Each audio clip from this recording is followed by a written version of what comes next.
আজ শনিবার সকালবেলা ঘুম থেকে উঠে অফিসে যাওয়ার জন্য তৈরি হয়ে যায় আয়ান। আর তারপরেই নাস্তা শেষ করে তাড়াহুড়ো করে বেরিয়ে পড়ে। তারপরে অফিসে পৌঁছাতে পৌঁছাতে প্রায় 5 মিনিটের মতো লেট হয়ে গেল। এটা প্রতিদিনের রুটিন হয়ে গেছে। আয়ান এই জন্য এসে একদিনও সময় মতো অফিসে এসে পৌঁছতে পারে না। আর এর জন্য প্রতিদিন বসের কাছে বকা শুনতে হয় তাকে।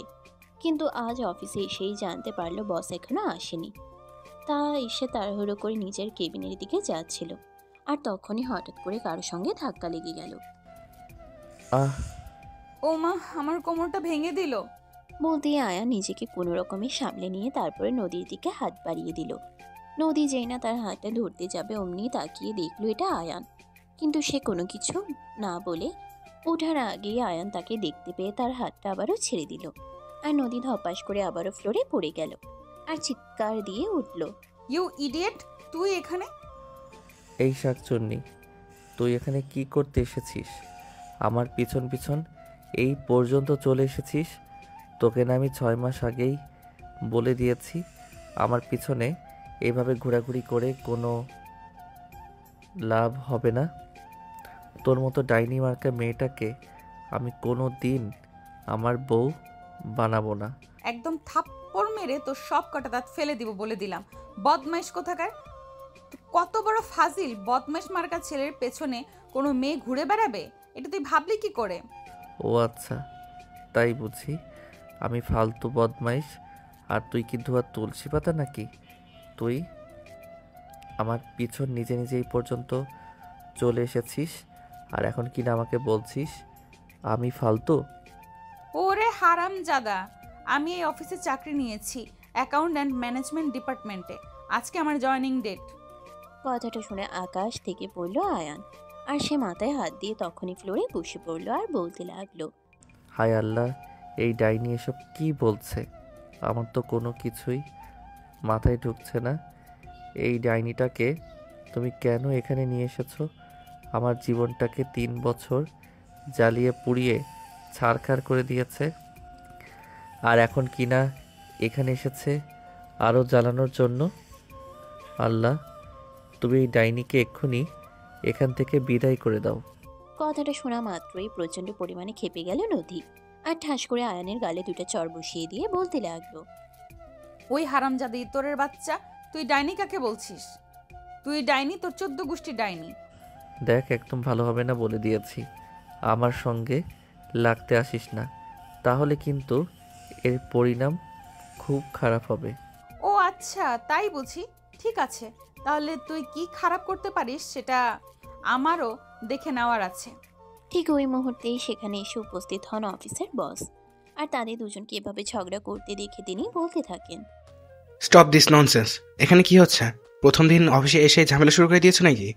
আঙ্কেল, আপনি আমাকে কেন কথা শোনাচ্ছেন? এই হারামজাদাটাকে দেখুন না। আমি অফিসের ভেতরে প্রবেশ করেছি, তখনই ইচ্ছে করে আমাকে ধাক্কা দিয়ে ফেলে দিল আর কোমরটা ভেঙে ফেললো। তখনই বস একবার নদী থেকে ভালোভাবে তাকালেন। আর তারপর বলতে লাগলেন, কই তোমার কোমর ভেঙে গেছে? আমি তো দেখছি তুমি একদম সোজা সুস্থ অবস্থায় দাঁড়িয়ে আছো। তখনই পাশ থেকে আয়ান বলতে থাকে, হ্যাঁ বস, আপনি একদম ঠিক কথাই বলেছেন। দেখুন কেমন মিথ্যাবাদী। অফিসে আসতে না আসতেই আমার নামে আপনার কাছে বদনাম করা শুরু করে দিয়েছে। সে ভেবেছে আমার নামে বদনাম করলে আপনি আমাকে অফিস থেকে বের করে দিবেন, আর ও এখানে শান্তিতে থাকতে পারবে। তোমরা দুজনেই চুপ করো। আমি তোমাদের কাছ থেকে কোনো রিক্রুটমেন্ট নিতে চাচ্ছি না। আয়ান, তুমি তোমার নিজের কেবিনে যাও। আর নদী, তুমি আমার সঙ্গে আসো। আঙ্কেল, আমি আপনার অফিসে চাকরি করি, তবেই করব যদি এই হারামজাদাটাকে অফিস থেকে বের করে দেন। তা না হলে আমি এখানে চাকরি করব না। আর এসব কি বলছো তুমি? ছেলেটা যথেষ্ট ভালো এবং মেধাবী। অফিসের সমস্ত কাজ খুব ভালোভাবে সম্পন্ন করে, তাই তাকে এই অফিসে রাখা হয়েছে। ও আচ্ছা, তাহলে ঠিক আছে। তাহলে আমি অফিসে চাকরি করব না, কারণ এই হারামজাদার সঙ্গে আমি কোনোভাবেই অ্যাডজাস্ট করে চলতে পারবো না। নদী প্লিজ, তুমি তোমার মাথাটা ঠান্ডা করো আর আমার কথা একটু মন দিয়ে শোনো। তোমার বাবা আর আমি সেই ছোটবেলা থেকে বন্ধু, দুজন একসঙ্গে রয়েছে। তোমার বাবার আর্থিক অবস্থা একটু খারাপ, সেই জন্যই তোমাকে বাইরে এসে চাকরি করতে হচ্ছে। আর আমি তোমার বাবাকে কথা দিয়েছি, তুমি যতদিন চাও আমার কোম্পানিতে চাকরি করতে পারবে। এখন তুমি এখান থেকে চলে গেলে তোমার বাবার কাছে আমায় ছোট হতে হবে। আপনার যদি তার ইচ্ছা হয় তাহলে আপনি তাই করতে পারেন, কিন্তু আমি এই হারামজাদার সঙ্গে এক অফিসে চাকরি করব না। আপনি এক্ষুনি এই হারামজাদাকে অফিস থেকে বের করে দিন। প্লিজ তুমি তোমার মাথাটা ঠান্ডা করো, কারণ আমি এরকমটা করতে পারবো না। আমি যদি আয়নকে এই অফিস থেকে বের করে দেই, তাহলে আয়নের জায়গায় একজন মানুষ এসে সেই জায়গায় কাজটা ঠিকমতো করতে মিনিমাম 6 মাস লাগবে। আর এই 6 মাসে আমার কোম্পানিকে মোটা অঙ্কের একটা লস গুনতে হবে। তার চাইতে বড় কথা হলো, আমি যদি আয়নকে কোম্পানি থেকে বের করে দেই, তাহলে আয়ন যখন এই কোম্পানিতে চাকরি নিয়েছিল তার সঙ্গে এমনটাই চুক্তি হয়েছিল, যদি সে নিজের থেকে আমাদের কোম্পানি থেকে চলে যায় তাহলে 1 বছর ফাও কেটে তারপর চলে যেতে হবে। আর আমি যদি ওকে কোম্পানি থেকে বের করে দেই, তাহলে ওর 1 বছরের স্যালারি অ্যাডভান্স করতে হবে। তাহলে আপনি সেটাই করুন। ওর মতো বদমাইশের স্যালারি আর কত হতে পারে? এটা 10-15 হাজার টাকা। আপনি 1.5 লাখ টাকা দিয়ে ওকে কোম্পানি থেকে বের করে দিন। তোমার মাথা খারাপ হয়ে গেছে নাকি? ওর স্যালারি হলো 70,000 টাকা। ওর যোগ্যতা আর অভিজ্ঞতার উপর ডিপেন্ড করেই আমি ওকে এই স্যালারি দিতে বাধ্য হয়েছে। আর তোমাকেও আমি এই অফিসে চাকরি না দিয়ে থাকতে পারবো না, তাই বলছে একটু মানিয়ে নাও, দেখবে সব ঠিক হয়ে যাবে। বলেই বস নদীকে নিয়ে নিজের কেবিনের দিকে পা বাড়ালেন। আর এদিকে আয়ান তখন নিজের কেবিনে চলে গেল। তার ঘন্টা খানিক পর বস হঠাৎ করে আয়ানকে নিজের কেবিনে রেখে পাঠালেন। আর তারপরেই তিনি আয়ানকে উদ্দেশ্য করে বলতে লাগলেন, দেখো আয়ান, সবসময় উত্তেজিত হয়ে কোনো কাজ করা যায় না। কিছু কিছু সময় আছে যখন আমাদের নিজেদেরকে একটু হ্যান্ডেল করে চলতে হয়, আর কিছু জিনিসে মানিয়ে নিতে হয়। আয়ান তখন কিছুটা আন্দাজ করতে পারে বস তাকে কি বলতে চলেছে, তাই সে আগে থেকেই বলতে থাকে, দেখুন বস, আপনি আমাকে আর যাই কিছুই বলেন না কেন, এই ডাইনি শাকচুন্নি পেতনি মার্কা মেয়ের সঙ্গে আমাকে মানিয়ে নিতে বলতেন না।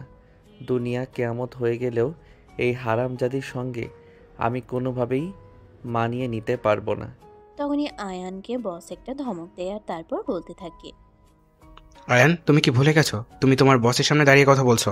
তুমি আমার সামনে দাঁড়িয়ে এভাবে কথা বলতে পারো না।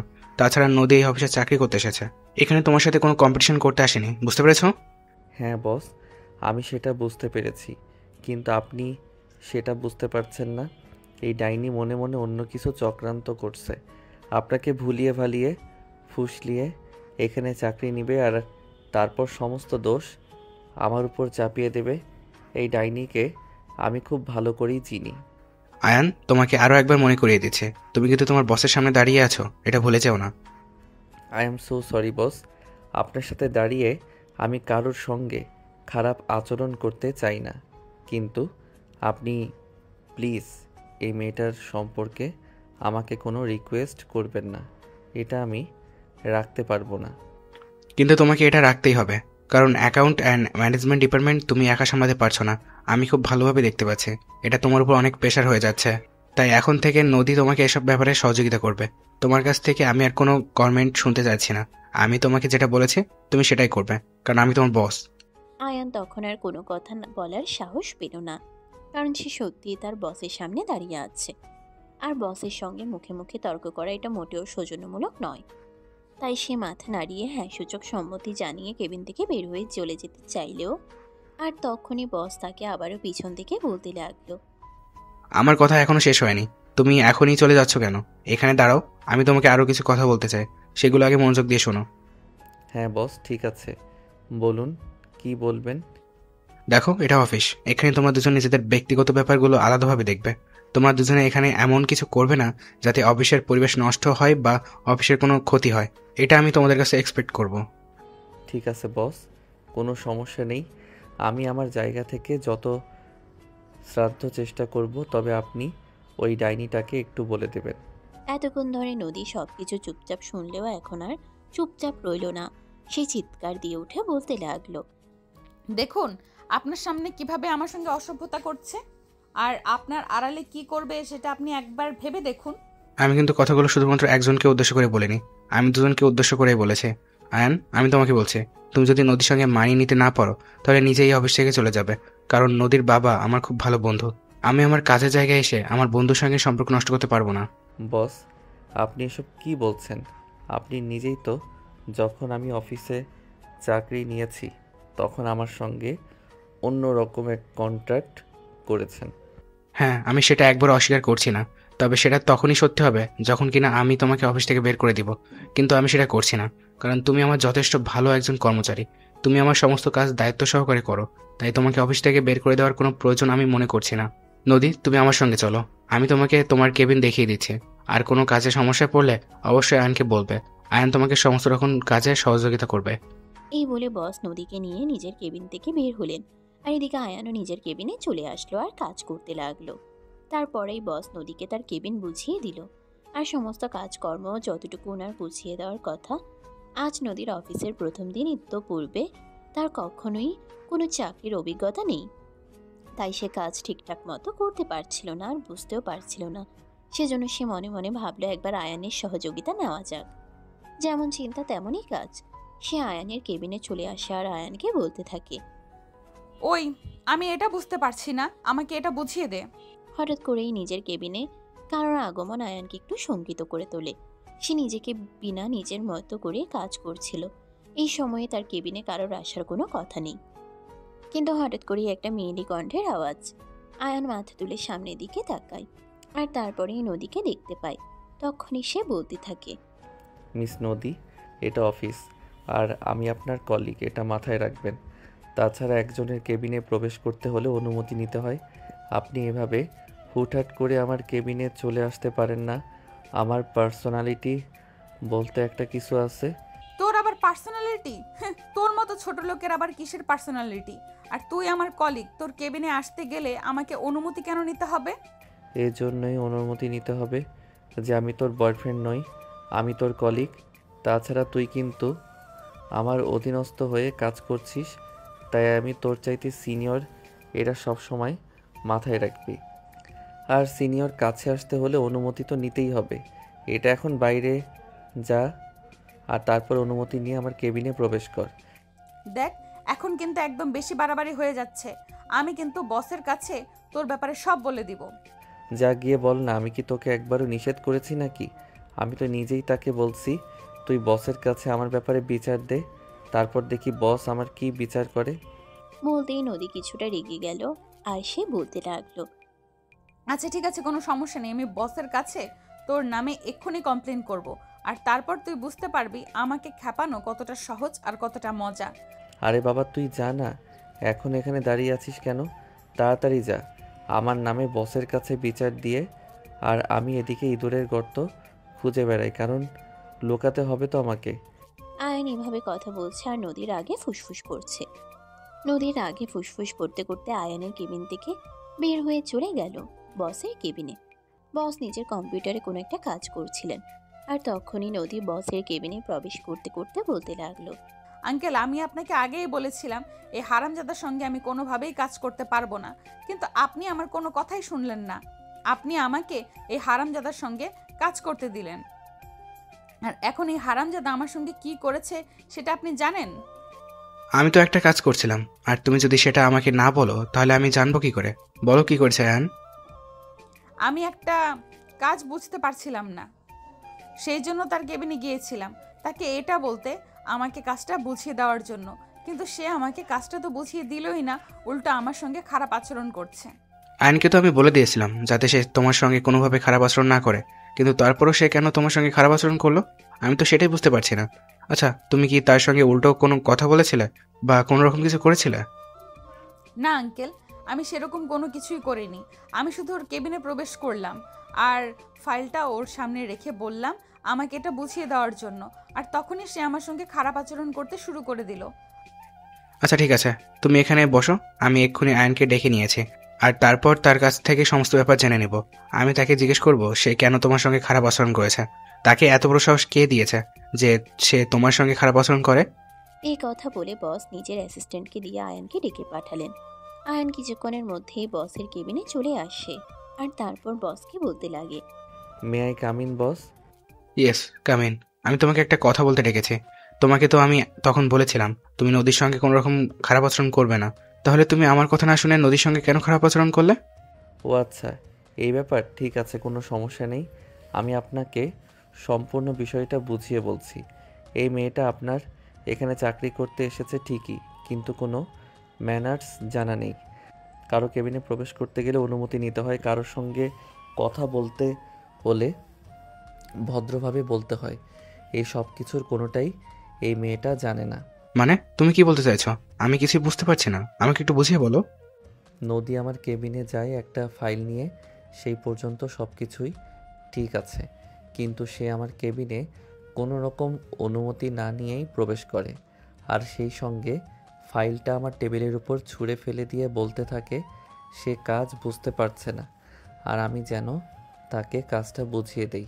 এটা কোন ধরনের ব্যবহার আপনি আমাকে বলবেন প্লিজ? তখনই কিছুক্ষণ চুপ করে থাকে বস, আর তারপরেই নদীর দিকে তাকিয়ে বলতে থাকে, তোমার থেকে আমি এটা আশা করিনি। হ্যাঁ, এটাও তো সত্যি, আমিও খেয়াল করলাম তুমি যখন আমার কেবিনে প্রবেশ করলে তখন তুমি আমার থেকে অনুমতি নাওনি। তোমার এটা মনে রাখা উচিত ছিল। তুমি অন্য কারোর সঙ্গে যেরকম ব্যবহার করো না কেন, আমি এই অফিসের বস, আমার সঙ্গে তোমার ভালো ব্যবহার করা উচিত। I am so sorry boss, আমার ভুল হয়ে গেছে। এইবারের মতো আমাকে ক্ষমা করে দিন। আমি আর কখনো এরকম ভুল করব না। আচ্ছা ঠিক আছে, কোনো ব্যাপার না। প্রথম দিন এসেছো, তাই তোমাকে সবকিছুর জন্য ক্ষমা করে দিলাম। তবে একটা কথা তোমাকে পরিষ্কারভাবে আমিও জানিয়ে দিচ্ছি, আয়ান তোমার কলিগ, তবে সে কিন্তু তোমার সিনিয়র। এটা তোমাকে সবসময় মনে রাখতে হবে। তাছাড়া সে এই অফিসে তোমার আগে থেকে কাজ করছে, তাই সবসময় তুমি তাকে সম্মান দিয়ে কথা বলবে। আর একটা কথা মাথায় রেখো, সম্মান দিলে সম্মান পাওয়া যায়, আর কাউকে অসম্মান করে কখনো সম্মান মেলে না। ঠিক আছে বস, আপনি ওকেও বলে দিবেন ও যেন আমার সঙ্গে খারাপ আচরণ না করে আর সব সময় খামখেয়ালি না করে। এগুলো আমার সত্যিই ভালো লাগে না। আচ্ছা ঠিক আছে, আমি তোদের দুজনকে বলছি, দুজনেই ভালো হয়ে যাও, আর অফিসে নিজের রসারসি বাদ দাও, অফিসের কাজের মতো কাজ করো। তারপরে আয়ান আর নদী বসের কাছ থেকে বিদায় নিয়ে নিজেদের কেবিনে চলে গেল। আর এরপর দেখতে দেখতে সকাল গড়িয়ে দুপুর হয়ে গেল। আয়ান প্রতিদিন অফিসের ক্যান্টিনে খাবার খায়, আর এদিকে নদী প্রথম দিন অফিসে এসেছে তাই খাবার নিয়ে আসেনি, সেজন্য এই ক্যান্টিনে খাবার খেতে গেল। আয়ানের খাবার খাওয়া প্রায় অর্ধেক হয়ে গেছে। তখনই নদী ক্যান্টিনে প্রবেশ করে। আয়ানকে দেখেই নদী মুখ ভেঙিয়ে বলতে থাকে, ও মা, অফিসের ম্যানেজার হয়ে ক্যান্টিনে খাবার খাও? এত দূর দিন তোমার? আমার বৌদির কি সেই দিন? সে সব কিছু নিয়ে তোমাকে চিন্তা করতে হবে না। তুমি এখানে কেন এসেছো? আমি না হয় গরিব ছোট লোক, কিন্তু তুমি তো বড়লোক বাবার মেয়ে। তোমাকে কেন ক্যান্টিনের খাবার খেতে হবে? এই শোনো, একদম আমাকে খুঁচিয়ে কথা বলবে না। আমি ইচ্ছে করে এখানে খাবার খেতে আসিনি। আজ অফিসে প্রথম দিন এসেছি, তাই খাবার নিয়ে আসিনি, সেজন্য খাবার খেতে এসেছি। এখানে এভাবে কথা বলার কোনো কিছু নেই। এই বলে নদী তার জন্য খাবার অর্ডার করলো আর তারপর খাবার খেতে লাগলো। এদিকে আয়ানের খাওয়া শেষ হয়ে যাওয়াতে আয়ান ক্যান্টিন থেকে বের হয়ে চলে যায়। দেখতে দেখতে অফিস টাইম শেষ হয়ে গেল। সন্ধ্যা 7টায় অফিস থেকে দুজন একসঙ্গে বের হলো। অফিস থেকে বের হয়ে আয়ান একটা রিক্সা নিয়ে বাসায় চলে গেল। আর এদিকে নদী বেশ কিছুক্ষণ দাঁড়িয়ে রইল, কিন্তু তারপর আর কোনো রিক্সা পাচ্ছিল না। রিক্সা পেতে পেতে প্রায় 1 ঘন্টার মতো সময় লেগে গেল। আর তারপর সে নিজের বাসায় চলে গেল। আয়ান বাসায় আসতেই তার আম্মু দরজা খুলে দেয়, আর সে ড্রয়িং রুমে গিয়ে বসে। তখনই তার আম্মু তার জন্য 1 গ্লাস লেবুর শরবত বানিয়ে নিয়ে আসলো, আর সেটা আয়ানের হাতে তুলে দিয়ে বলতে লাগলো, দেখ বাবা, যা গরম পড়েছে, একটু সাবধানে থাকিস, আর দিনের বেলায় একটু বেশি করে পানি খাস, তা না হলে আবার কখন জানি শরীর খারাপ হয়ে যায়। যেখানে ভাগ্যটাই খারাপ সেখানে আর শরীর ভালো খারাপের চিন্তা করে কি লাভ আছে? মানেটা কি বলতে চাইছিস? আমি তো কিছুই বুঝতে পারছি না। কি হয়েছে তোর? তুই কি কারো সঙ্গে ঝামেলা করে এসেছিস নাকি? আম্মু, তোমার কি মনে হয় আমি ঝামেলাবাজ ছেলে? আমি কারোর সঙ্গে ঝামেলা করে তারপর বাসায় এসেছি? আরে বাবা, আমি তোকে সেই কথা কখন বললাম? আমি দেখলাম যে তুই অনেকটা ক্লান্ত, তাই তোকে এমন কথা বললাম। এখানে এভাবে রিয়াক্ট করার কি আছে? আম্মু, আমার সঙ্গে কথা বলো না, এমনিতেই মেজাজ খারাপ আছে। অফিসে একটা ডাইনি চাকরি নিয়েছে। এটা শুনে আয়ানের আম্মু বলতে থাকে, মানে এসব তুই কি বলছিস? তোর কি মাথা খারাপ হয়ে গেছে নাকি? ডাইনি আবার অফিসে চাকরি নিতে পারে কি করে?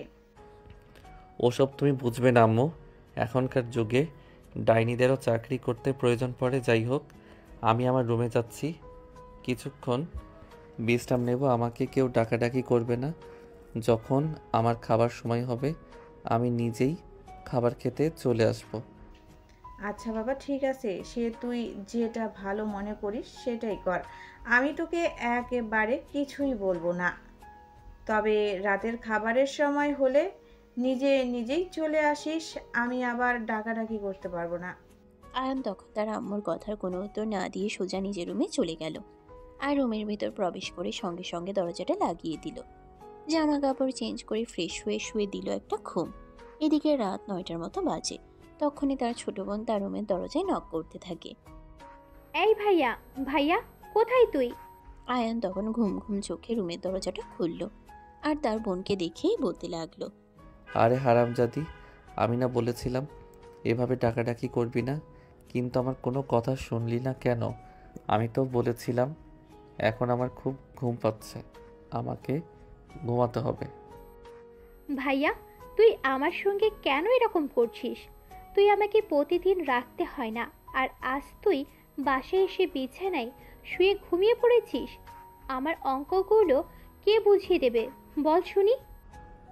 ও আল্লাহ, তুমি আমাকে রক্ষা করো। একদিকে অফিসে ওই ডাইনির খেলা, আর এদিকে বাসায় তোর জ্বালা, আমি কোন দিকে যাব বুঝতে পারছি না। আরে ভাইয়া, এসব তুই কি বলছিস? তোর কি মাথা খারাপ হয়ে গেছে নাকি? অফিসে আবার ডাইনি আসলো কই থেকে? দেখ, একদম মেজাজ খারাপ করবি না। তুই এখানে অঙ্ক করতে এসেছিস, আমি তোকে অঙ্ক বুঝিয়ে দিচ্ছি, তারপর চুপচাপ এখান থেকে চলে যা। আমার মুখের উপর একদম কথা বলবি না। আমাকে প্রশ্ন করা আমি পছন্দ করি না, এটা তো তুই খুব ভালো করেই জানিস।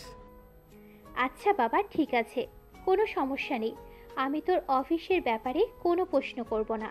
আর তোর অফিসের ব্যাপারে কোনো প্রশ্ন করার কোনো ইচ্ছা, আগ্রহ কোনোটাই আমার নেই। তুই শুধু আমার অঙ্কটা আমাকে করে দে, তারপর আমি এখান থেকে চুপচাপ চলে যাব। তোর ব্যাপারে আমি আর কোনো কথা বলবো না, এই যে কান ধরে বলছি। বলতে বলতে তিশা রুমের ভিতর প্রবেশ করলো আর আয়ানের বিছানার উপরে গিয়ে বসলো। আয়ান তখন তিশাকে অঙ্কগুলো বুঝিয়ে দিল আর তারপরেই তিশা আয়ানের রুম থেকে চলে গেল। আর এদিকে তখনই আয়ানের আম্মু সবাইকে খাবার টেবিলে ডাকলো। আয়ান তখন আর না ঘুমিয়ে খাবার টেবিলে চলে গেল। খাবার খাওয়া শেষ হলে সে আবারও নিজের রুমে এসে বিছানায় শুয়ে ঘুমিয়ে পড়ল। আর পরের দিন সকালবেলা যথা নিয়মে ঘুম থেকে উঠে অফিসের জন্য তৈরি হয়ে গেল। খাওয়া দাওয়া শেষ করে ঘরের দিকে তাকিয়ে দেখতে পেল বেলা অলরেডি 9:10 বেজে গেছে আর তার অফিস 9:30। অফিস থেকে বাসার দূরত্ব প্রায় আধা ঘন্টার। এখন সে কিভাবে পৌঁছাবে? রাস্তায় যদি যানজট লেগে যায় তাহলে তো আর কথাই নেই। তাড়াহুড়ো করে আয়ান বাসা থেকে বের হয়ে গেল। বাসার সামনে কোনো রিক্সা পাচ্ছিল না, তাই সে হেঁটেই সামনের দিকে এগোচ্ছিল। প্রায় অর্ধেক রাস্তা যাওয়ার পর একটা রিক্সা পেল, কিন্তু যতক্ষণে অলরেডি 9:35 বেজে গেছে। অলরেডি অফিসের টাইম 5 মিনিট ওভার হয়ে গেছে। তাড়াহুড়ো করে রিক্সায় উঠে বসলো আর তারপর রিক্সাওয়ালাকে তাড়াতাড়ি করে রিক্সা চালাতে বলল। রিক্সাওয়ালা অনেক দ্রুত রিক্সা চালিয়ে অফিসের সামনে এসে যখন পৌঁছালো তখন 9:45 বাজে। অফিসে এসে আয়ান তাড়াহুড়ো করে নিজের কেবিনে ঢুকে গেল। আর তখনই নদী আয়ানের কেবিনের দরজায় নক করে বলতে লাগলো, এই যে মিস্টার আয়ান, আজ আপনি অফিসে 15 মিনিট লেট করে প্রবেশ করেছেন, সেই জন্য বস আপনাকে নিজের কেবিনে ডেকেছেন।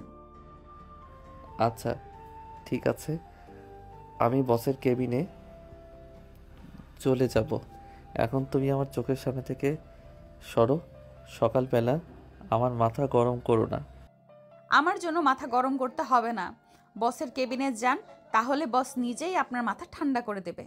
বলেই মুখটাকে একটা ভেঙচি মেরে নদী আয়ানের কেবিন থেকে বের হয়ে চলে গেল। আর এদিকে তখন আয়ান তার ব্যাগটা টেবিলের উপর রেখে তারপরেই কেবিন থেকে বের হয়ে বসের কেবিনের দিকে পা বাড়ায়। কেবিনের দরজার সামনে দাঁড়িয়ে আয়ান বসকে উদ্দেশ্য করে বলে, বস, মে আই কামিং? আর কামিং বলতে হবে না, ভেতরে এসো। তুমি এসব কি শুরু করেছো? প্রতিদিন অফিসে লেট করে কেন আসো? আর তুমি তো 15 মিনিট লেট করে অফিসে এসেছো, কিন্তু ছুটির সময় তো ঠিক সময়ে অফিস থেকে বের হয়ে যাও, পারলে আরো 5 মিনিট আগে। এসব কিছু কেন করছো? বস, আমি তো ইচ্ছা করে লেট করি না। সকালবেলা ঘুম থেকে উঠতে একটু দেরি হয়ে যায়, সেজন্যই লেট হয়ে যায়। তাছাড়া আপনি তো জানেন আমি একটু ঘুম পাগল মানুষ, আমার একটু ঘুম বেশি। আমি কোনো কথা শুনতে চাই না, কোনো এক্সকিউজও শুনতে চাই না। তোমাকে আমি পরিষ্কারভাবে জানিয়ে দিচ্ছি, কাল থেকে যদি অফিসে আসতে লেট হয় তাহলে কিন্তু তোমার স্যালারি থেকে টাকা কেটে নেওয়া হবে। কারণ নদী একজন মেয়ে মানুষ, সকালবেলা ঘুম থেকে উঠে ফ্রেশ হয়ে রেডি হতে তাদের অনেক সময় লাগে, কিন্তু ছেলেদের সেটা লাগে না। তারপরেও যদি নদী সঠিক সময় অফিসে এসে পৌঁছাতে পারে, তাহলে তুমি কেন অফিসে এসে ঠিক সময় মতো পৌঁছাতে পারবে না? ঠিক আছে, বস, কোনো সমস্যা নেই। কাল থেকে আমি সময় মতো অফিসে আসার চেষ্টা করব। পারলে আরও 5 মিনিট আগে অফিসে এসে পৌঁছাবো। ঠিক আছে, কথাটা যেন মনে থাকে। আর যদি এর কোনো অন্যতা হয় তাহলে কিন্তু আমি যা বলছি তাই হবে। তোমার স্যালারি থেকে কেটে রাখা হবে। আয়ান তখন আর কোনো কথা না বলে বসের রুম থেকে বের হয়ে গেল। নদী তার পিছন পিছন মুচকি হাসতে হাসতে বসের কেবিন থেকে বের হলো। আর এটা আয়ান দেখতে পেল। আর তখনই সে নদীর থুতনি চেপে ধরে বলতে লাগলো, ওই হারামজাদি, তুই কেন করছিস আমার সঙ্গে এরকম? আমি অফিসে দেরি করে আসি, তাতে তোর কি সমস্যা? কেন তুই বসের কাছে বিচার দিয়েছিস? দেখ, একদম ভালো হবে না বলে দিচ্ছি। আমাকে ছেড়ে দে, তা না হলে কিন্তু আমি আবার বসের কাছে তোর নামে কমপ্লেন করব। আরে পেয়েছিস এক কথা, তুই বসের কাছে আমার নামে কমপ্লেন করবি? ওই হারামজাদি, তুই কি বসের কাছে কমপ্লেন করবি? আমি এক্ষুনি তোর এমন অবস্থা করব, তুই কমপ্লেন করার অবস্থাতেই থাকবি না। দেখ, একদম ভালো হচ্ছে না বলে দিলাম। এক্ষুনি আমাকে ছেড়ে দে, তা না হলে কিন্তু আমি বসকে গিয়ে বলে দিব তুই আমাকে রেপ করার চেষ্টা করেছিস। বলতেই আয়ান নদীকে ছেড়ে দিয়ে ছিটকে 2 হাত দূরে দাঁড়ালো। আর তারপর বলতে লাগলো, তোরা তো মেয়েরা এটাই পারিস, তোদের আর কোনো খেয়ে দেয়ে কাজ নেই। তোদের শুধু একটাই কাজ, ছেলেদেরকে কোনোভাবে ফাঁসিয়ে এসব কথা বলা। তবে একটা কথা খুব ভালোভাবে মাথায় ঢুকিয়ে নে, যত যাই কিছু হয়ে যাক না কেন, আমি তোর মতো ফকিন্নিকে কোনো দিনও আমার জীবনে ব্যাক করব না। তোর মতো শাকচুন্নি মার্কা মেয়ের আমার জীবনে কোনো জায়গা নেই। আমার বইই গেছে তোর মতো ফাজিলের সঙ্গে আবার রিলেশনে ব্যাক করতে। গিয়ে নিজের কাজ কর। এই বলে নদী তার কেবিনে চলে গেল। আর আয়ানও তার কেবিনে চলে আসলো আর মনে মনে ভাবতে লাগলো, কেন যে এরকম একটা শাকচুন্নিটার কপালে এসে জুটেছে, এটাই সে বুঝতে পারছে না। এই শাকচুন্নিটা আজ থেকে 6 মাস আগে 3 বছর জ্বালিয়েছে, আর এখন আবার জ্বালাতে এই পর্যন্ত চলে এসেছে। কেন করছে এরকম, এসবই তো চিন্তা করছিল। তো ভিউয়ার্স, আপনারা কি ভাবছেন 3 বছর আগে কি হয়েছিল? সেটা আপনাদের অজানা, তাই তো? চলুন, ঠিক আছে, 3 বছর আগে কি হয়েছিল সেই ঘটনাটা আগে আপনাদের গল্পে শেয়ার করি, আর তারপর পুরো গল্পটা আপনাদের সঙ্গে শেয়ার করব। আজ থেকে 3 বছর আগে আয়ান তখন অনার্স 2nd সেমিস্টারে পড়াশোনা করে। আর তখনই নদী ভার্সিটিতে ভর্তি হয়। নদী যেদিন প্রথম ভার্সিটিতে আসে তখনই আয়ান তাকে দেখতে পায়। আয়ান তার বন্ধুদের সঙ্গে ক্যাম্পাসে বসেছিল। খোলা চুলে, পরনের টি শার্ট আর জিন্স প্যান্ট, দেখতে মাশাল্লাহ ভালোই লাগছে। আয়ান অপলক দৃষ্টিতে মেয়েটার দিকে তাকিয়ে আছে। আর তখনই তার বন্ধু তাকে বলতে লাগলো, এই দোস্ত, কি হয়েছে? তুই এভাবে ওদিকে হা করে তাকিয়ে আছিস কেন? দোস্ত দেখ, মালটা কিন্তু সেই। হ্যাঁ দোস্ত, তুই তো একদম ঠিকই কথা বলেছিস, একদম হট আছে। ওই হারামজাদা, ওটা তোদের ভাবি হবে। হট বলবি না বলে দিলাম। দোস্ত প্লিজ এরকমটা বলিস না, এই মালটাকে আমার জন্য ছেড়ে দে। তুই তো দেখতে মাশাল্লাহ হ্যান্ডসাম আছিস, তোর পিছনে তো মেয়েরা লাইন মারে, তুই কেন এই মেয়ের পিছনে পড়তে যাবি? এটা কি আমায় দিয়ে দে। না রে দোস্ত, এই রিকোয়েস্ট করিস না। আমার বাকি যে কয়টা গার্লফ্রেন্ড আছে সব কয়টা তোরে নিয়ে নে, কিন্তু এই মালটাকে আমায় দিয়ে দে। এটাকে আমার মনে ধরেছে, বলতে পারিস প্রথম দেখাই প্রেমে পড়ে গেছি। আয়ান এই বলে অপলক দৃষ্টিতে মেয়েটার দিকে তাকিয়ে থাকে। আর আয়ানের এমনভাবে তাকানো দেখে তার বন্ধুরা বলতে থাকে, ও মা, আমাদের মঞ্জু সাহেব দেখে এবার একদম প্রেমে মজে গেছেন। মজনু সাহেব, এইবারের প্রেম কতদিন টিকবে? দেখ, প্রেম কতদিন টিকবে সেই সব কিছু নিয়ে তোদেরকে ভাবতে হবে না। তোদেরকে যেটা বলেছি তোরা সেটাই কর। জিনিসটাকে দেখে রাখবি যেন কেউ নজর দিতে না পারে। এই বলে আয়ান আড্ডা থেকে উঠে দাঁড়ালো আর মেয়েটার সামনে গিয়ে দাঁড়িয়ে মেয়েটাকে উদ্দেশ্য করে বলতে লাগলো, হাই, আই এম আয়ান। তুমি ভার্সিটিতে নতুন এসেছো? হ্যাঁ ভাইয়া, আমি আজকেই ভার্সিটিতে নতুন এসেছি, অনার্স 1st সেমিস্টার। আর আপনি? 2nd semester. যাই হোক, তাহলে তুমি আমার থেকে 1 বছরের জুনিয়র। ভালোই হলো। আচ্ছা চলো, তোমাকে তোমার ক্লাস পর্যন্ত পৌঁছে দেই। তুমি তো ভার্সিটিতে নতুন এসেছো, নিজের ক্লাসরুম খুঁজে পেতে একটু লেট হবে। আমি তোমাকে হেল্প করি।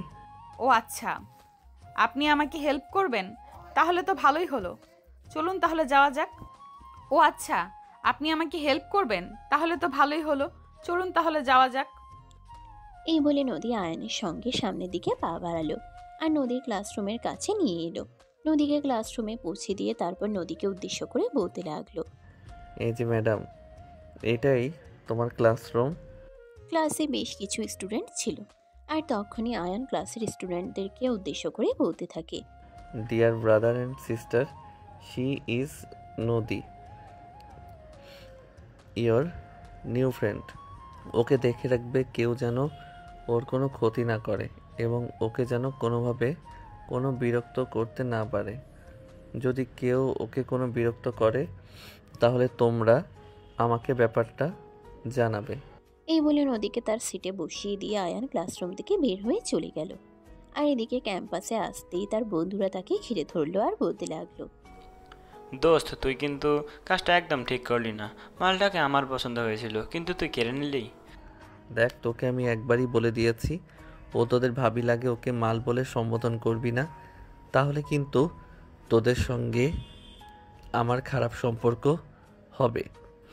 এটা তোদেরকে আমি বলে দিলাম। সরি দোস্ত, কিন্তু তুই এটা না করলেও পারতি। তুই তো জানিস সহজে কোনো মেয়ে আমাদের সঙ্গে প্রেম করতে চায় না, তাই তো তোকে এটা বলেছিলাম। কেউ যদি তোর সঙ্গে প্রেম করতে না চায় তাহলে তাহলে সেটা তোদের সমস্যা, আমার সমস্যা নয়। আর এটা দেখার আমার কোনো প্রয়োজন নেই। বাই দ্য ওয়ে, ক্লাসের টাইম হয়ে গেছে, চলো ক্লাসে যাওয়া যাক। এই বলে আয়ান তার বন্ধুদেরকে নিয়ে ক্লাসরুমের দিকে রওনা দিল। কিছুক্ষণের মধ্যেই ক্লাস টিচার চলে আসে আর ক্লাস শুরু হয়ে যায়। এভাবে দেখতে দেখতে দিনটা কেটে গেল। ভার্সিটি ছুটি হলো সেদিন দুপুর 2টায়। আয়ান ভার্সিটির গেটের সামনে দাঁড়িয়ে রইল কখন নদী ভার্সিটি থেকে বের হবে, নদীর সঙ্গে একটু কথা বলবে তাই। নদী 5 মিনিট পর ক্যাম্পাস থেকে বের হলো।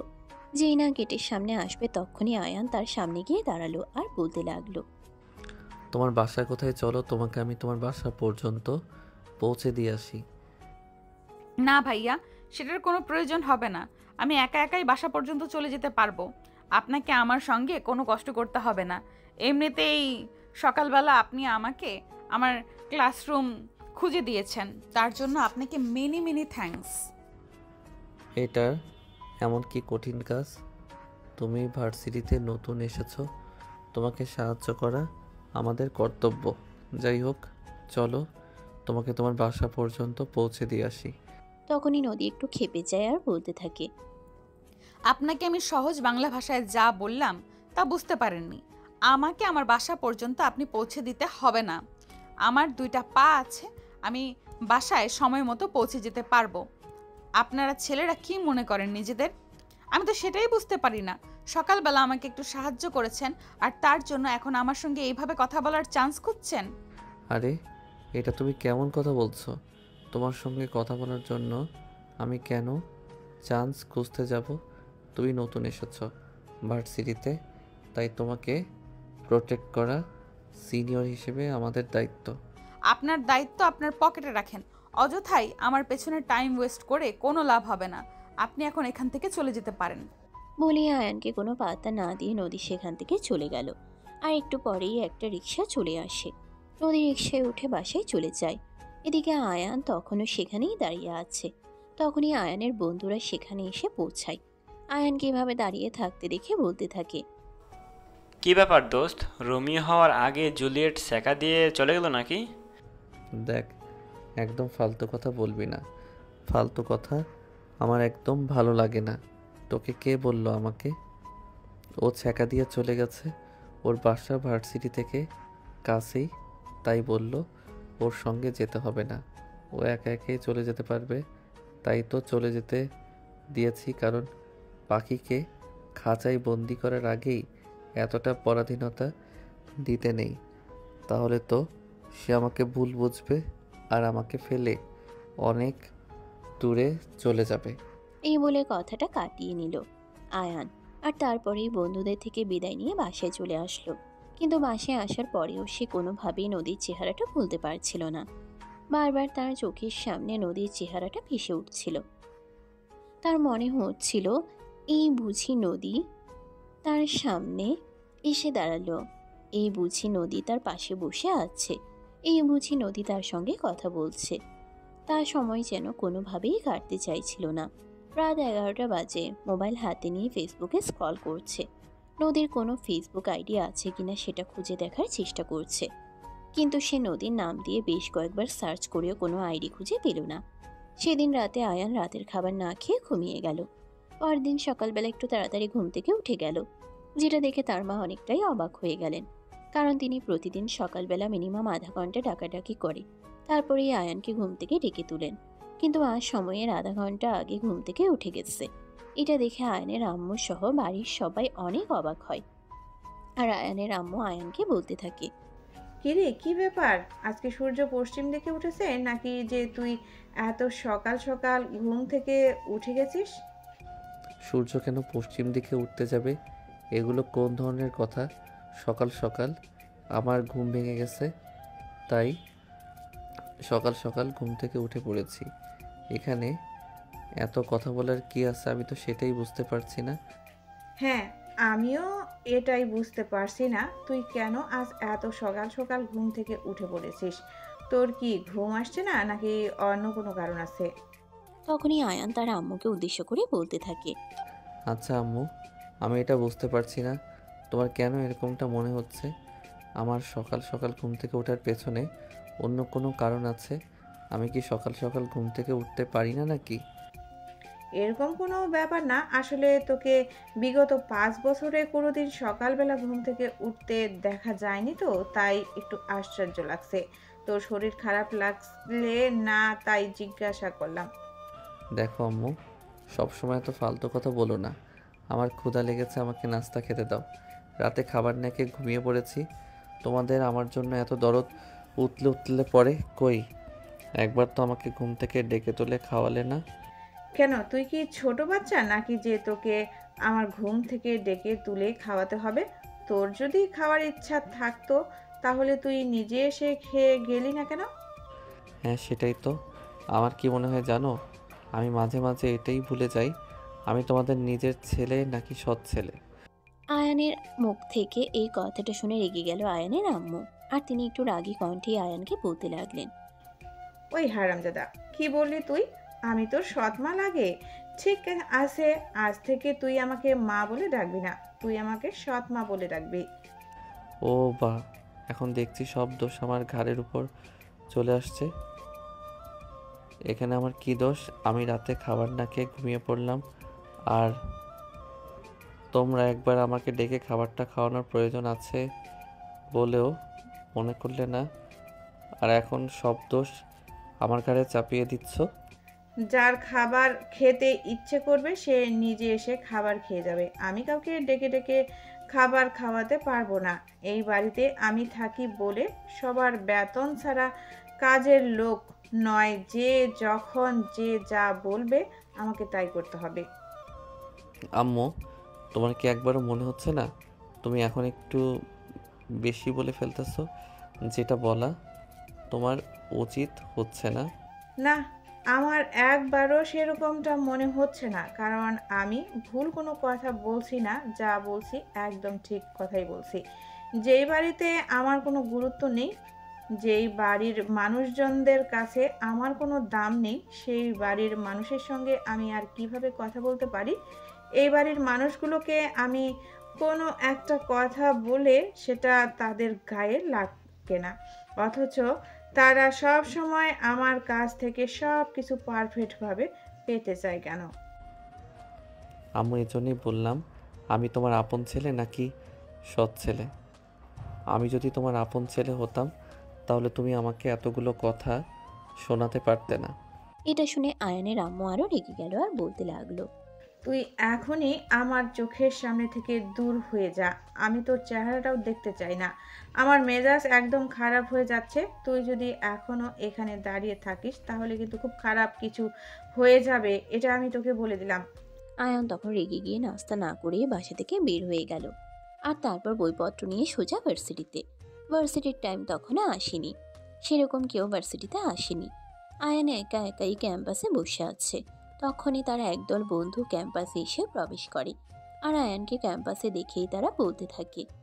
কিরে বেটা, কি খবর? তুই আজ এত সকাল সকাল ভার্সিটিতে চলে এসেছিস? এমনি আমার বাসায় থাকতে ভালো লাগছিল না, তাই চলে এসেছি।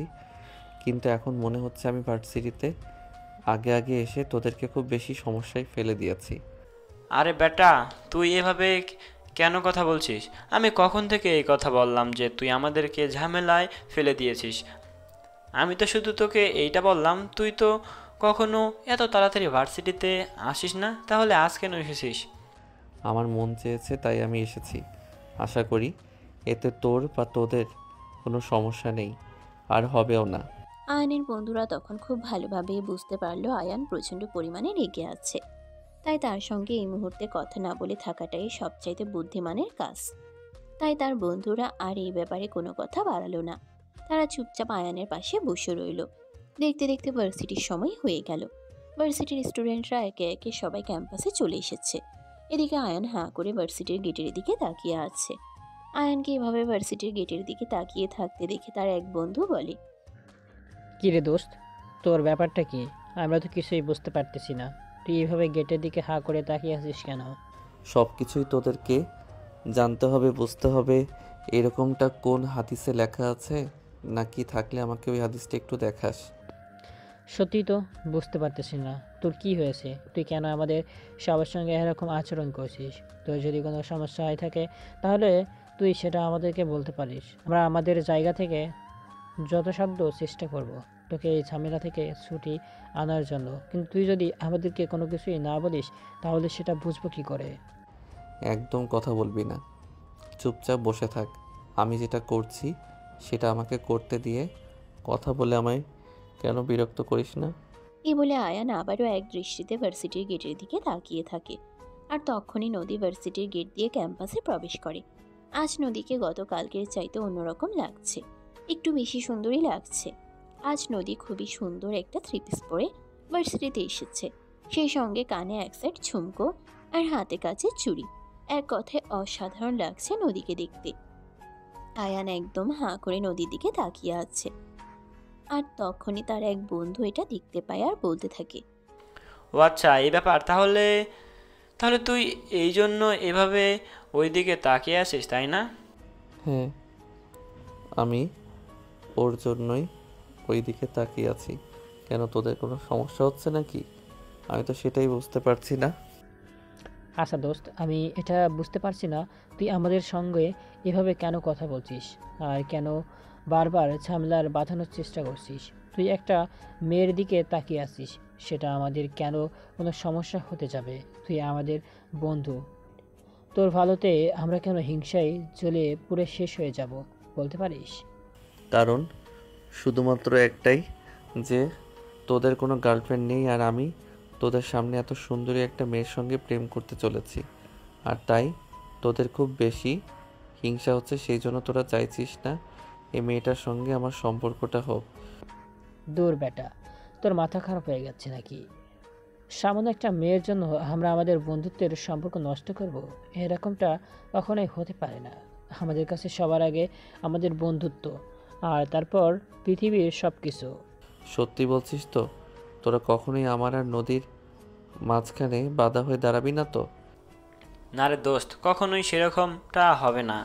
আমরা তোর বন্ধু, তুই আমাদেরকে চোখ বন্ধ করে বিশ্বাস করতে পারিস। আমরা কখনোই তোর বিশ্বাসের অমর্যাদা করব না।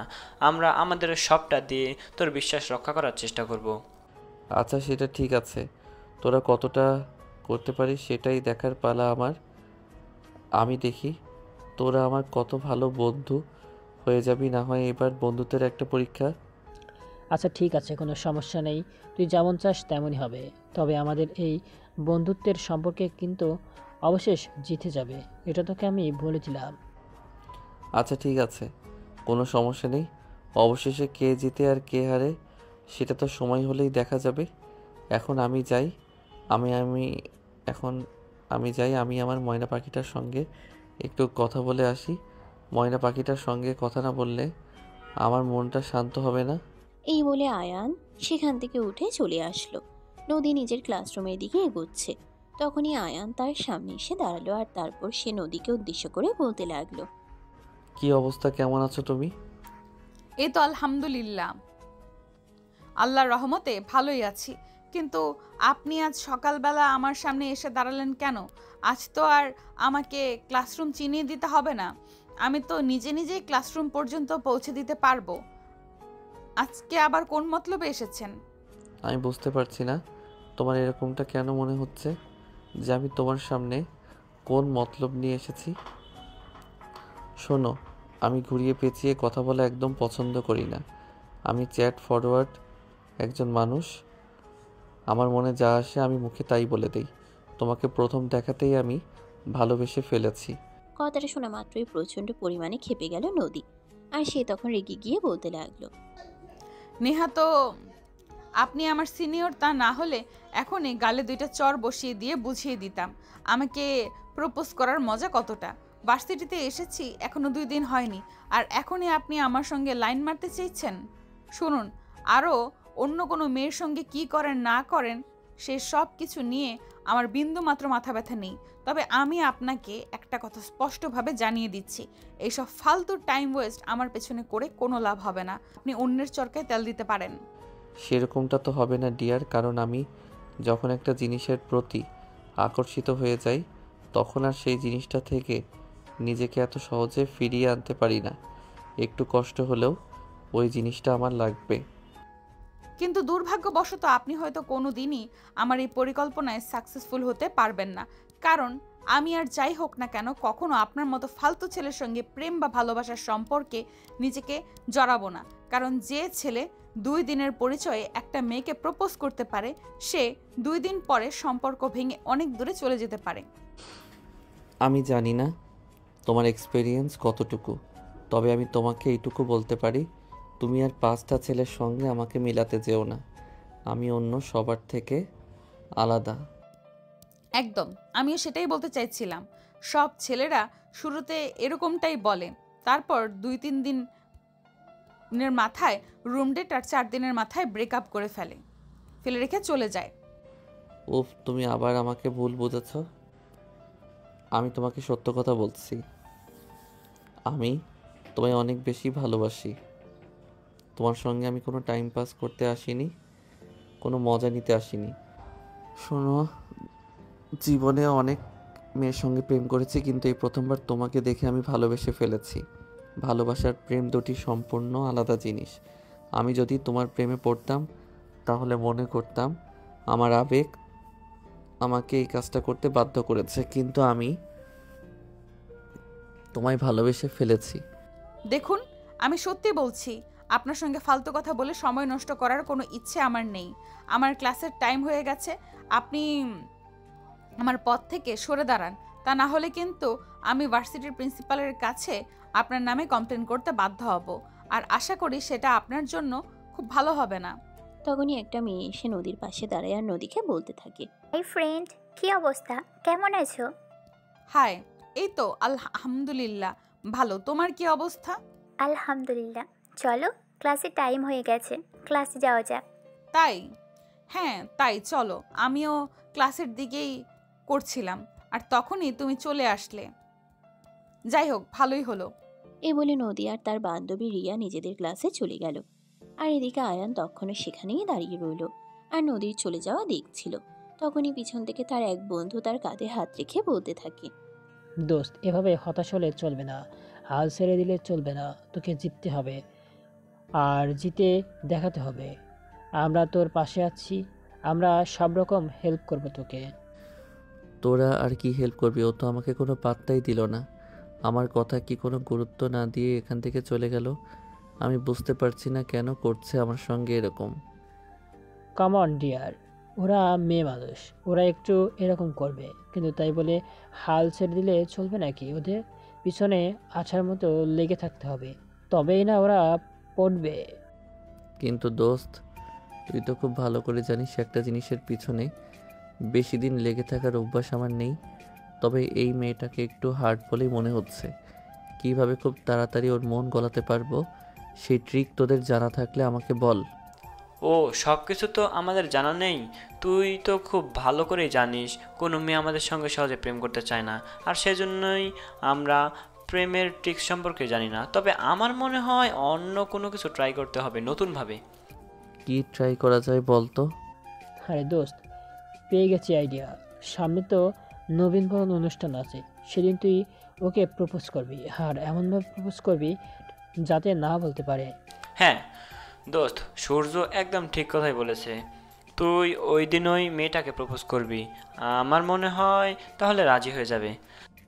আচ্ছা ঠিক আছে, আমিও আল্লাহর কাছে প্রার্থনা করছি তোদের দোয়া যেন কবুল হয়।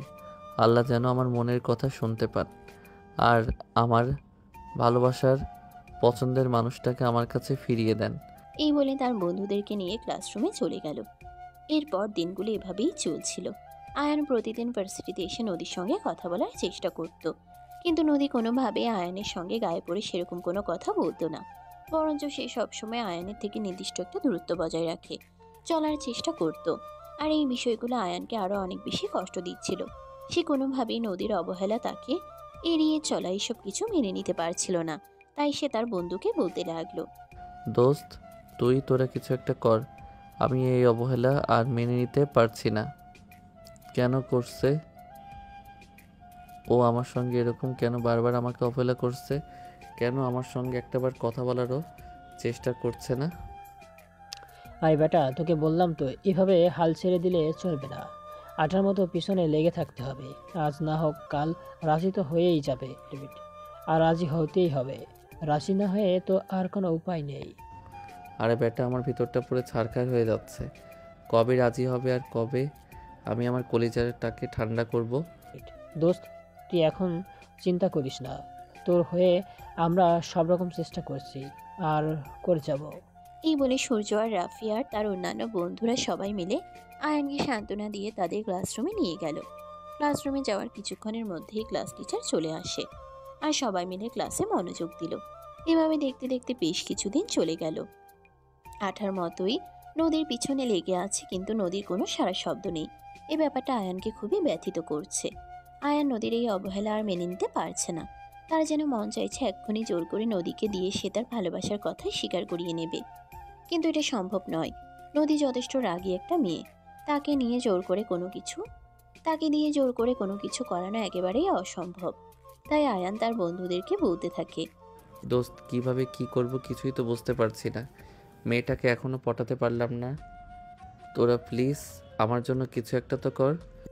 আচ্ছা দোস্ত, ঠিক আছে, কোনো সমস্যা নেই। আজ তোর হয়ে আমরা নদীর সঙ্গে কথা বলবো।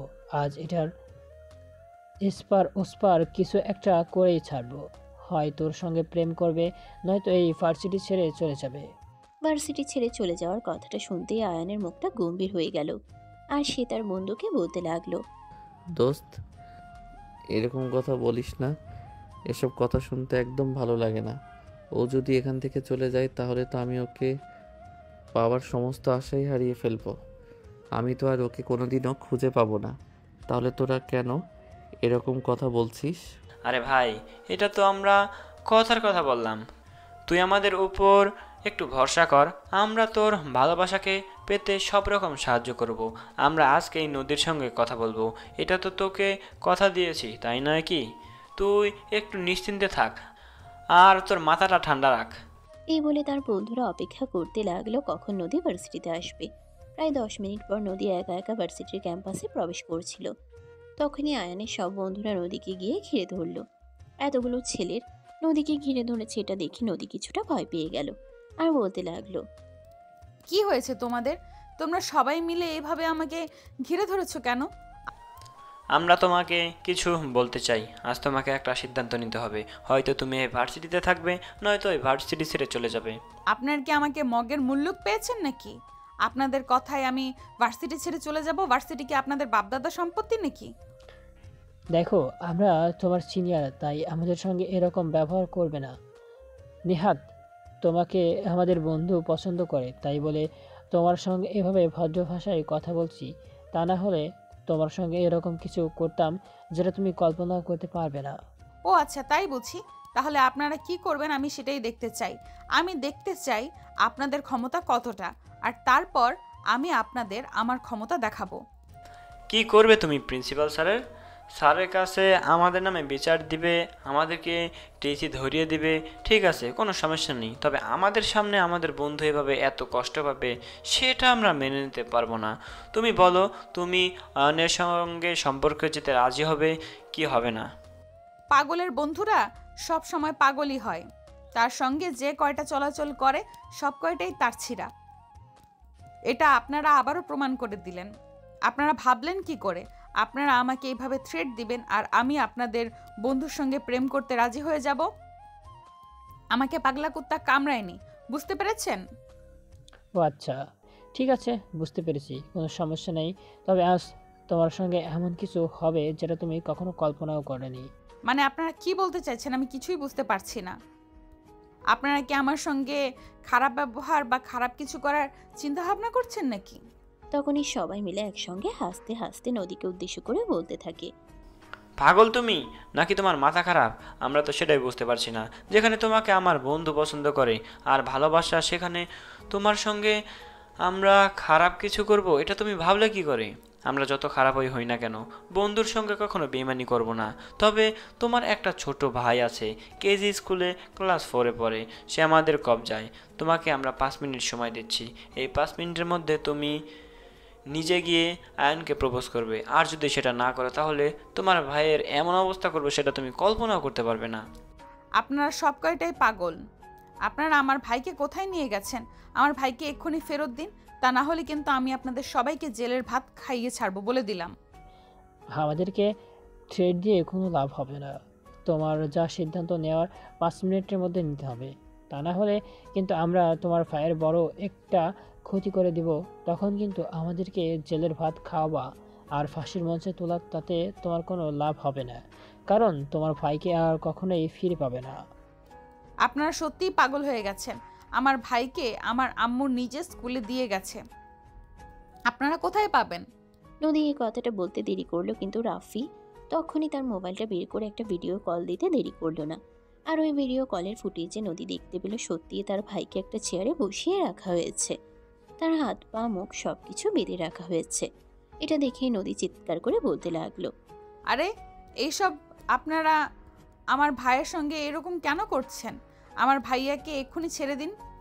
আমার ভাইয়াকে এক্ষুনি আমার কাছে নিয়ে আসেন, তা না হলে কিন্তু এর পরিণাম খুব খারাপ হবে, আমি বলে দিচ্ছি। যাও, আগে তুমি নিজে গিয়ে আমার বন্ধুকে তোমার ভালোবাসার কথা বলো।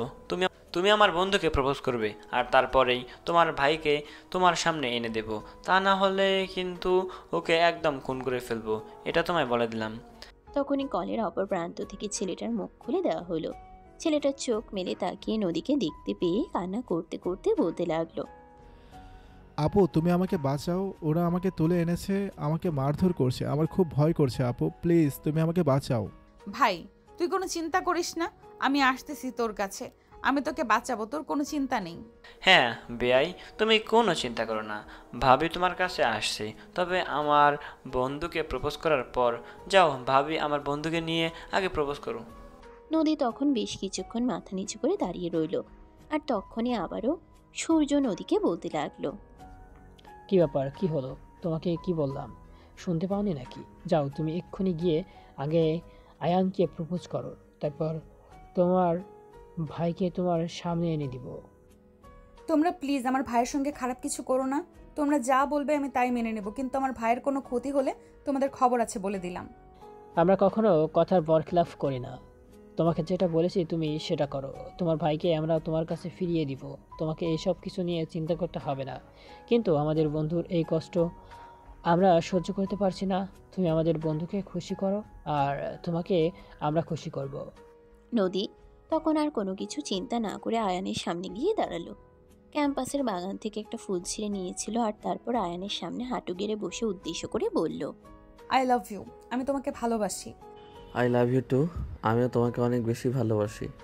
তুমি যেদিন প্রথম ভার্সিটিতে এসেছো সেদিন থেকেই তোমাকে আমি প্রচণ্ড রকম ভালোবেসে ফেলেছি, কিন্তু তুমি আমার ভালোবাসাটা বুঝতে পারোনি। আচ্ছা এখন তো আমি আপনাকে আমার ভালোবাসার কথা বলেছি, আপনার বন্ধুদেরকে বলুন না আমার ভাইকে ছেড়ে দিতে। কি বললে তুমি? আমার বন্ধুরা তোমার ভাইকে জিম্মি করে রেখেছে আমাকে আই লাভ ইউ বলানোর জন্য? হ্যাঁ, আমি যা বলছি একদম সত্যি কথা বলছি। আপনার বন্ধুরা সবাই মিলে আমার ভাইকে জিম্মি করে রেখেছে। আমি যেন আপনাকে আই লাভ ইউ বলি, তা না হলে তারা আমার ভাইকে কোনোভাবেই ছেড়ে দেবে না। ঠিক আছে, দাঁড়াও, আমি এখনই ওদের সঙ্গে কথা বলছি। এই বলে আয়ান সেখান থেকে তার বন্ধুদের কাছে চলে গেল আর তারপর বলতে লাগলো, কী রে দোস্ত, আমি এসব কী শুনছি? তোরা কেন নদীর ভাইকে জিম্মি করে রেখেছিস? দোস্ত, তোকে বলছিলাম না, যেভাবে হোক তোর ভালোবাসা তোকে পাইয়ে দিব। আর একটু আমাদেরকে কি বলতে হয়েছে এবার, তা না হলে মেয়েটা কোনোভাবে তোকে ভালোবাসার কথা বলতে রাজি হতো না। এই বলে তারা আয়ানকে নিয়ে নদীর সামনে এসে দাঁড়ায় আর তারপর বলতে থাকে, দেখো, আমরা তোমার ভাইকে ফিরে দিচ্ছি, কিন্তু তার মানে এই নয় তুমি যেটা বলেছো সেটা ভুলে যাবে। এখন থেকে তুমি আমার বন্ধুর গার্লফ্রেন্ড, তুমি ওর সঙ্গে সব সময় ভালো ব্যবহার করবে, ওকে খুশি রাখবে, এটা তোমার দায়িত্ব। ঠিক আছে, আপনারা যা বলবেন আমি তাই মেনে নেব। তার আগে আপনারা আমার ভাইকে ছেড়ে দিন। আমার ভাইয়ের কষ্ট আমি সহ্য করতে পারি না। আমার একমাত্র ভাই, তার কোনো কষ্ট হলে সেটা আমার কলিজায় লাগে। অতঃপর আয়ানের বন্ধুরা নদীর ভাইকে ছেড়ে দিল আর নদীর কাছে নিয়ে আসলো। নদী তার ভাইকে পেয়ে জড়িয়ে ধরে একদম কান্না করে দিল। আই এম সরি ভাই, আমার জন্য তোর এই সমস্যায় পড়তে হলো। আমাকে প্লিজ তুই ক্ষমা করে দিস, আমার উপর কোনো অভিযোগ রাখিস না। ঠিক আছে আপু, তুমি এখন আমাকে নিয়ে বাসায় চলো। আমি এখানে আর এক মুহূর্ত থাকবো না, ওরা সবাই খুব খারাপ। নদী তখন তার মুখে হাত দিয়ে থামিয়ে দিল আর তারপর ভাইকে নিয়ে বাসায় চলে গেল। এরপর থেকে আয়ান আর নদীর সম্পর্কটা মোটামুটি স্বাভাবিক হয়ে আসে। সেখানে তার বন্ধুদের ভূমিকাই সবচাইতে বেশি ছিল। তারা সবসময় নদীকে থ্রেট দিত, যদি নদী আয়ানের সঙ্গে সম্পর্ক খারাপ করে তাহলে তারা নদীর ফ্যামিলির ক্ষতি করবে। এভাবে দেখতে দেখতেই 3টা বছর কেটে গেল। নদী অনার্স 3rd সেমিস্টার আর আয়ান ফাইনাল সেমিস্টার কিছুদিনের মধ্যেই পরীক্ষা শেষ হয়ে গেল। এখান থেকে চলে যাবে, তাই একদিন আয়ান নদীকে বলতে থাকে, দেখো, আমি তোমাকে একটা কথা বলতে চাই। আমাদের সম্পর্ক তো অনেক দিন হয়ে গেল, এখন আমি ভার্সিটি থেকে চলে যাব। তুমি একা একা থাকবে। ভার্সিটিতে কারোর প্রতি আমার কোনো বিশ্বাস নেই। মানুষের মন আকাশের রং কখন জানি পাল্টে যায়, তাই তোমাকে একটা কথা বলতে চাই। তুমি তো প্রতিদিন কয়েক হাজার কথা বলো, আজ আবার নতুন করে কি বলবে? আচ্ছা ঠিক আছে, বলো কি বলবে, আমি শুনছি। আমি কাজী অফিসে গিয়ে আমার বন্ধুদেরকে সাক্ষী রেখে তোমাকে বিয়ে করে রাখতে চাই, যাতে তুমি কখনো আমার থেকে হারিয়ে না যাও। পাগল হয়ে গেছো তুমি? আমি আমার বাবা মায়ের একমাত্র মেয়ে, আমি কখনো এমন কাজ করতে পারবো না। পড়াশোনা শেষ করে চাকরি বাকরি করব, তারপর যদি আমার বাবার সামনে এসে দাঁড়াতে পারো তাহলেই আমি তোমাকে বিয়ে করার কথা চিন্তা ভাবনা করে দেখব। কথাটা শুনে আয়ান মনে খুব কষ্ট পেল আর সেদিন নদীর সঙ্গে সেই বিষয়টা নিয়ে অনেক ঝামেলা করলো। অবশেষে নদী আয়ানকে বলে দিল সে আয়ানের সঙ্গে আর কোনো সম্পর্ক রাখবে না। এতদিন আয়ান ইউনিভার্সিটিতে ছিল বলে সে আয়ানের সঙ্গে সম্পর্ক রেখেছিল, তা না হলে কবেই সম্পর্ক ভেঙে দিত। সেদিন ভীষণ মন খারাপ করে আয়ান ভার্সিটি থেকে বের হয়ে চলে আসে। তারপর আর ভার্সিটিতে যাওয়া হয়নি। পরীক্ষা দিতে যখন গিয়েছিল তখনও সেই নদীর সম্মুখীন হয়নি। একদম পরীক্ষা শুরুর আগে হলে গিয়েছে, তারপর পরীক্ষা শেষ হতেই ভার্সিটি থেকে বের হয়ে চলে এসেছে। আর এরপর চলে গেছে দীর্ঘ 1 বছর। আয়ান অনার্স কমপ্লিট করেছে, একটা কোম্পানিতে চাকরি নিয়েছে। আর তারপরেই 6 মাস পর নদীর সঙ্গে আয়ানের দেখা হয়। তারপর যা হলো সেটা তো আপনারা দেখতেই পেলেন। তো ভিউয়ার্স, অতীতের কথা তো অনেক বললাম, এবার চলুন বর্তমান সময়ের কিছু কথা আপনাদের সঙ্গে শেয়ার করা যাক। সেদিন আয়ান মোবাইলে অ্যালার্ম দিয়ে তারপর ঘুমালো, যাতে সকালবেলা সঠিক সময়ে ঘুম থেকে উঠতে পারে এবং সময় মতো অফিসে পৌঁছাতে পারে। অ্যালার্ম বাজলো সকাল 8টায়। আয়ান অ্যালার্মের শব্দ শুনে ঘুম থেকে উঠে গেল। তারপরেই ফ্রেশ হয়ে রেডি হয়ে অফিসের জন্য তৈরি হয়ে রুম থেকে বের হলো। খাবার টেবিলে আয়ানের ছোট বোন তিশা আর তার বাবা একসঙ্গে বসে নাস্তা করছিল। আয়ানকে এত তাড়াতাড়ি ঘুম থেকে উঠে নাস্তার টেবিলে আসতে দেখে তৃষা বলতে লাগলো, কি ব্যাপার, আজ সূর্য কোন দিকে উঠেছে সেটাই তো বুঝতে পারছি না। তুই এত সকাল সকাল ঘুম থেকে উঠে গেলি? আমি তো ভেবেছিলাম নাস্তা শেষ করে তারপর তোমাকে গিয়ে ডাক দেব। আচ্ছা, তোরা সবাই আমাকে কী ভাবিস বলতো শুনি? আমি কি সকাল সকাল ঘুম থেকে উঠতে পারি না নাকি? অফিসে গিয়ে প্রতিদিন বসের কাছে বকা শুনতে হয়, তাই তো আজ একটু কষ্ট করে মোবাইলে অ্যালার্ম দিয়ে রেখেছিলাম, সেই জন্যই সময় মতো উঠতে পেরেছি। ও, তাহলে সব গুণ ওই মোবাইল অ্যালার্মের। যাই হোক, তুমি সকাল সকাল ঘুম থেকে উঠতে পেরেছো, এটাই অনেক। আম্মু, এই আম্মু, তোমার ছেলেকে নাস্তা দাও। ছেলেরা তো এখনো ঘুম থেকে ওঠাই সময় হয়নি, তাহলে নাস্তা কাকে দেব? তুই নাস্তা শেষ করে তারপর আয়ানকে ঘুম থেকে ডেকে তুল। আরে আম্মু, তুমি কেন আমার কথা বিশ্বাস করতে চাচ্ছ না?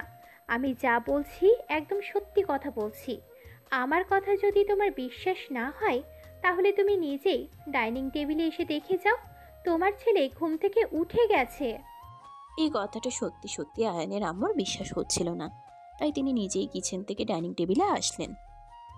আর আয়ানকে খাবার টেবিলে দেখে তিনি বলতে লাগলেন, ওমা, সত্যি বুঝি আজ আমার ছেলেটা এত সকাল সকাল ঘুম থেকে উঠে গেছে? আমি তো নিজের চোখকে বিশ্বাস করতে পারছি না। আম্মু, তোমরা সবাই আমার সঙ্গে এরকম আচরণ কেন করছো? আমি তো সেটাই বুঝতে পারছি না। আমি এখন আর ছোট বাচ্চা নই, আমি একটা কর্পোরেট অফিসে চাকরি করি। আমাকে এখন টাইম মেনটেন করা শিখতে হবে। তাই আজ সকাল সকাল ঘুম থেকে উঠে গেছি। দাও তাড়াতাড়ি আমাকে নাস্তা দাও। প্রতিদিনের মতো লেট করে অফিসে গেলে চলবে না, কারণ অফিসে এখন অনেক নতুন কর্মচারী নিযুক্ত হয়েছে। তারা সময় মতো অফিসে চলে আসে, তাই আমাকেও সময় মতো পৌঁছাতে হবে। ও মা, এতদিন পর তোর মনে হলো সময় মতো অফিসে যাওয়া উচিত? আমি তো ভাবতাম তোর জন্যই হয়তো অফিসটা তোর সময় মতো চলে, তাই তো তোকে কখনো কোনো কিছু বলতাম না। যাই হোক, এখন তুই এটা বুঝতে শিখে গেছিস যে অফিসে সময় মতো যেতে হয়, এতেই আমরা সবাই অনেক খুশি।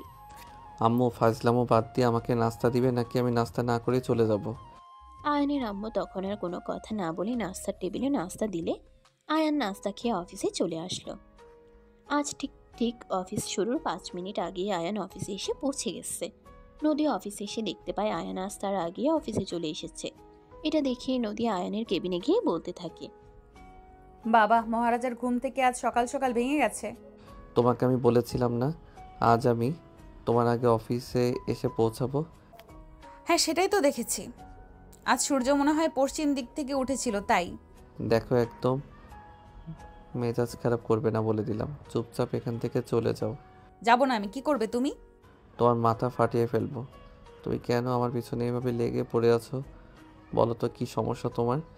সব সমস্যার কথা তোমাকে বলে দিতে হবে নাকি? সব সমস্যার কথা যদি তোমাকে আমার বলে দিতে হয়, তাহলে তুমি কেমন পুরুষ মানুষ? এই মেয়ে পুরুষত্ব নিয়ে কথা বলবে না, তাহলে কিন্তু একদম দেখিয়ে দেবো বলে দিলাম। কি দেখাবে তুমি আমাকে? দেখাও দেখি। আমিও চাই তুমি আমাকে কি দেখাতে পারো। বলতেই আয়ান সঙ্গে সঙ্গে নিজের চেয়ার থেকে উঠে গিয়ে কেবিনের দরজাটা বন্ধ করে দিল। এটা দেখে নদী একটু ভয় পেয়ে গেল আর বলতে লাগলো, এসব কি করছো? তুমি কেবিনের দরজা কেন বন্ধ করছো? ও মা, এখন কেন ভয় পাচ্ছ? তুমি না একটু আগে আমার পুরুষত্ব দেখতে চাইলে? এখন তোমাকে আমি আমার পুরুষত্ব দেখাবো। এই না, তুমি একদম আমার কাছে আসবে না। এই বলে নদী নিজেকে বাঁচানোর জন্য পিছনে যেতে থাকে, কিন্তু যাবে আর কোথায়? দেয়ালে আটকে গেল। আর অমনি আয়ান তাকে ধরে ফেললো। একদম নিজের বুকের সঙ্গে মিশিয়ে নিয়ে তার দুই ঠোঁটে নিজের দুই ঠোঁট ডুবিয়ে দিল। প্রায় 5 মিনিট ধরে চুমু খাওয়ার পর ছেড়ে দিল। কি এবার তো বিশ্বাস হলো আমি পুরুষ? নদী কোনো কথা বলছে না, চুপচাপ দাঁড়িয়ে আছে। কি হলো, কথা বলছো না কেন? তুমি না আমার পুরুষত্ব দেখতে চাইছিলে? পুরুষত্ব বুঝি এটা দিয়ে প্রমাণ করে?